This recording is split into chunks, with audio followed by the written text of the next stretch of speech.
Olá, estamos de volta com o programa Boa Conversa. Como eu já disse, hoje um programa totalmente diferente do que nós temos feito até aqui. Falando de um milagre. O milagre daqueles que só Deus pode fazer. Se não tivesse os diagnósticos, ninguém acreditaria. Maiara, agora sim, você ia falar que voltou à médica, ela fez mais pediu mais alguns exames. Isso, pedi uns exames, mostrei para ela e como ela já sabia onde estava a raiz do problema, ela fez uma punção diretamente na raiz do problema. E aí, com o resultado da biópsia, nós descobrimos então o meu segundo diagnóstico para câncer de mama. Câncer de mama. Câncer de mama. Carcinoma nobular invasivo no grau 3. Como é que chama o negócio? Carcinoma nobular invasivo grau 3. Isso tudo é câncer. Câncer. Para resumir numa palavra. Isso. E aí fomos fazendo todos os procedimentos que são necessários, preenchimentos de fichas e tudo mais. Me encaminharam para o hospital base aqui de Brasília. E aí quando chegamos lá, a médica de lá, quando viu os meus resultados, falou para mim que o tratamento mais indicado, no meu caso, seria o tratamento paliativo. Porque o câncer já estava basicamente na mama inteira e ela já sabia que ele ia se espalhar, porque já tinha consumido bastante, estava subindo pelas veias. Então aí ela disse que eu estaria no grau 3, início do estágio 4, que é o câncer terminal. Isso em que ano? Isso esse ano passado. Ano passado, 2020. 2020. Aham. Quando ela me falou isso, eu perguntei o percentual de chance que eu teria, né? De vida, de cura ou uma sobrevida melhor. Ela disse pra mim que 3% de chance, porque já estava muito avançado. Se eu tivesse, levei outro puxão de orelha, né? Se eu tivesse corrido atrás, se eu tivesse feito os exames tudo bonitinho, se eu tivesse até mesmo procurado a minha médica antes, talvez eu tivesse mais chances de ficar boa. Você perguntou, olha, qual a chance de viver? Ela disse 3%. 3%. 3% de chance, porque eu já estava no início do estágio terminal. Já estava bem avançado. Os meus exames estavam mostrando um avanço muito rápido da doença, tanto no sangue, né? Eu também estava com anemia, estava com alguns outros problemas no corpo, causado pelo câncer mesmo. E aí eu falei para ela que eu não aceitaria, né? Eu não aceitaria um diagnóstico deste de 3% de chance para fazer tratamento paliativo, né? Ela falou para mim, olha, você vai dar entrada aqui no hospital e a gente vai deixar você confortável. Porque do jeito que você tá... Para morrer em paz. Para morrer em paz, sem dor, né? Porque a quimioterapia, a radioterapia causa muitas dores. Sem dor, sem sofrimento. E a gente vai tentar dar para você a melhor vida que você puder ter.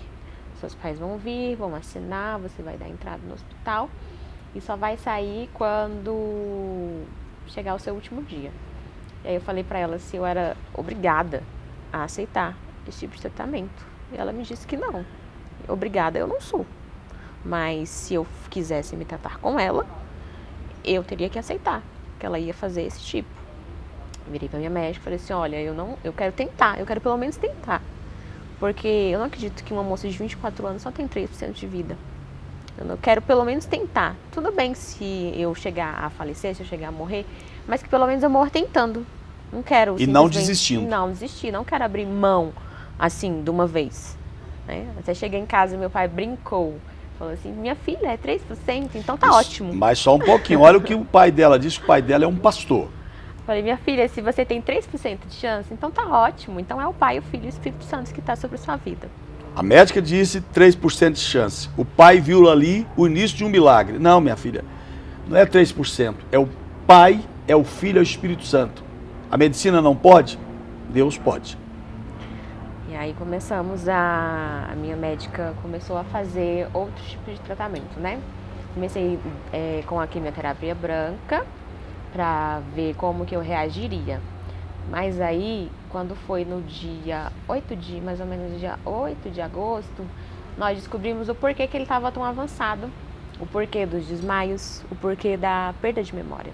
Descobrimos um tumor no cérebro de um pouquinho mais de 3 centímetros, 3 centímetros e 1 milímetro no cérebro, que seria aí a metástase cerebral, que é muito comum nos casos de câncer de mama. Os médicos disseram que isso é comum. Começou na mama e subiu para o cérebro. Subir para a cabeça, é comum. Aí, quando nós descobrimos, tentamos fazer a retirada desse nódulo no cérebro. Porém, devido a eu já ter alguns problemas de saúde, como pressão alta, falta de asma, bronquite, anemia, eu estava muito anêmica também, eu não suportei o procedimento. Conseguiram tirar um pouco de líquido, porque o tumor estava soltando líquido dentro do cérebro. Conseguiram tirar um pouco, foi aí que eu dei um AVC isquêmico e perdi minha fala. Fiquei sem falar. Quanto tempo você ficou sem falar? Fiquei sem falar 21 dias. 21 dias sem falar? Sem falar.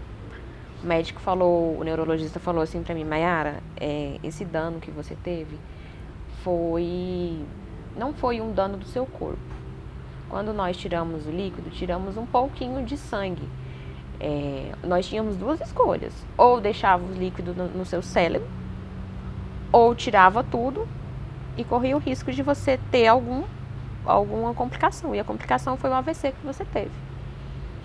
Se você voltar a falar, vai ser no mínimo, daqui a 6 meses, se você voltar. E você vai ter que fazer fono para você conseguir falar novamente. Porque eu balbuciava barulhos, mas eu não falava direito. É como se o meu cérebro entendesse que eu estava falando certo, mas na hora de pronunciar eu não falava normal. E aí quando foi em 21 dias eu já estava falando normalmente. O médico até me parabenizou, falou assim, olha menina, eu não sei como que você está conseguindo falar, porque eu nunca vi isso. Eu nunca vi, você teve um AVC isquêmico, não era pra você estar falando normal. Não era pra você estar falando normal. E aí depois disso descobrimos que o tumor tinha avançado, né? Nós tínhamos conseguido um percentual muito bom de diminuição dele, no tumor no seio. E aí ele tinha avançado em torno de 30%. Com no isso, cérebro. Diminuiu no seio, na mama, mas aumentou no cérebro. E aí com isso a médica decidiu fazer as quimioterapias vermelhas. Fiz 8 sessões de quimioterapias vermelhas, foi aí que eu perdi o cabelo, fiquei careca.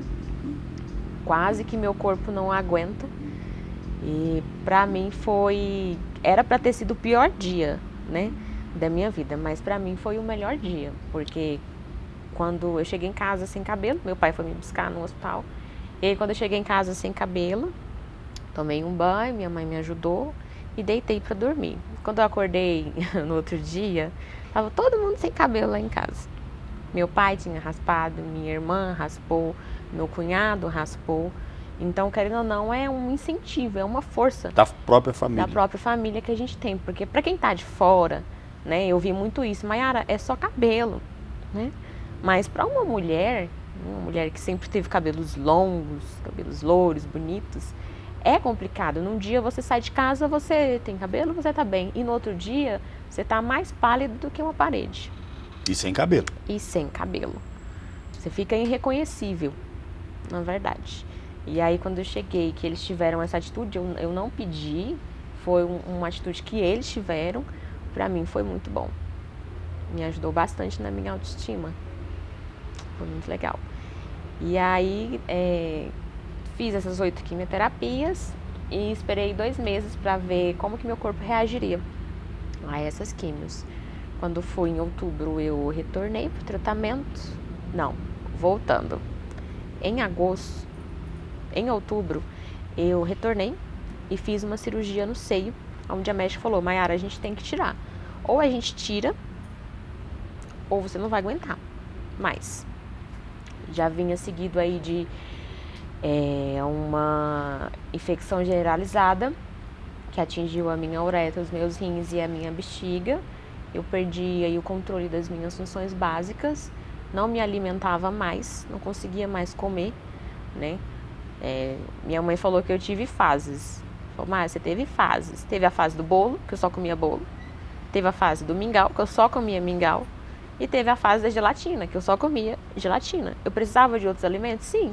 Mas era o que o meu corpo aceitava. E aí fizemos essa cirurgia. Não deu muito certo novamente, por causa da minha por causa porque eu estava muito debilitada. E a médica conseguiu tirar metade do tumor do seio. Fiquei aí mais uns 2 meses de repouso e retornei em dezembro. Em dezembro, o Distrito Federal estava sem quimioterapia, estava em falta e eu precisava de 7 sessões de químio. Então a médica falou: Mayara, a gente não vai começar as quimioterapias para quando chegar lá para a 3ª e 4ª você não tem medicamento, você precisa concluir. Foi aí que eu fui pro HFA. Chegando no HFA, a médica chegou em mim e falou assim: Mayara, tem uma pessoa que quer te ajudar, que quer ajudar você. Mas ela pediu para eu não falar quem é a pessoa. Pedi os meus documentos e aí fui para um dos melhores hospitais que tem aqui em Brasília, que é o Hospital Brasília. Fui para lá, chegando lá, os médicos me receberam e falaram o seguinte para mim: Mayara, nós vamos tentar. Já que você está disposta a tentar, nós vamos tentar. Mas vai ser a última vez, porque o seu corpo não aguenta mais. Eu via seguidas de dores que a morfina, aliada com fentanil, não estava ajudando. Eu tinha mais de 2, 3 crises convulsivas na semana. Não estava conseguindo comer. Estava cheia de feridas. O meu corpo já estava muito debilitado. E aí a gente vai tentar, pela última vez. Se a gente não conseguir, você aceita o paliativo. Falei, tudo bem. Certo. E aí falei com quem pode, né?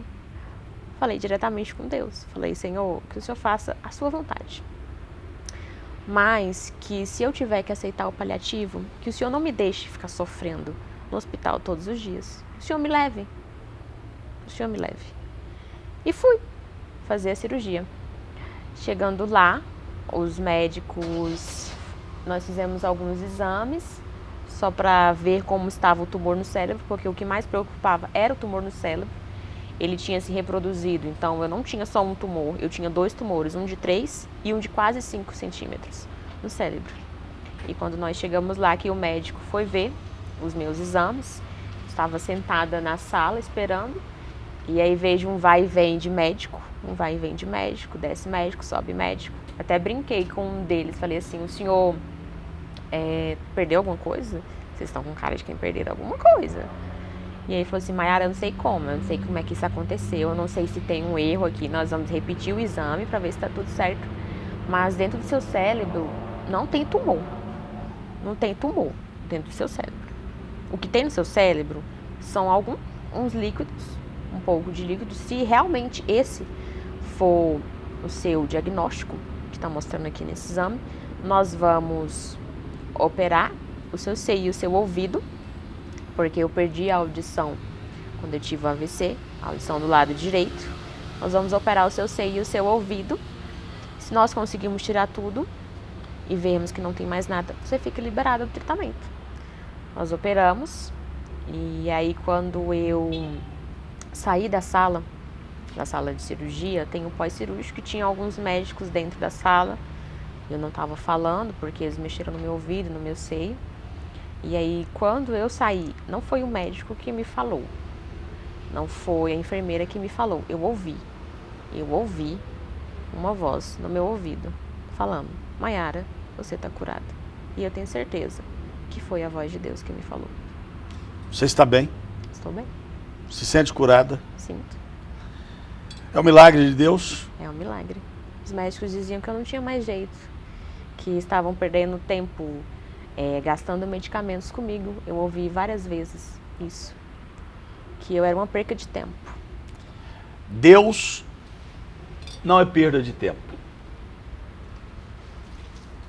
Mayara, eu conheço desde criança, seus pais são pastores na mesma igreja onde eu sou pastor, e nós acreditamos num Deus vivo, um Deus que pode operar isso e muito mais. Creia em Deus. Permaneça conosco, porque daqui a pouco temos uma palavra de fé e esperança para você e sua família.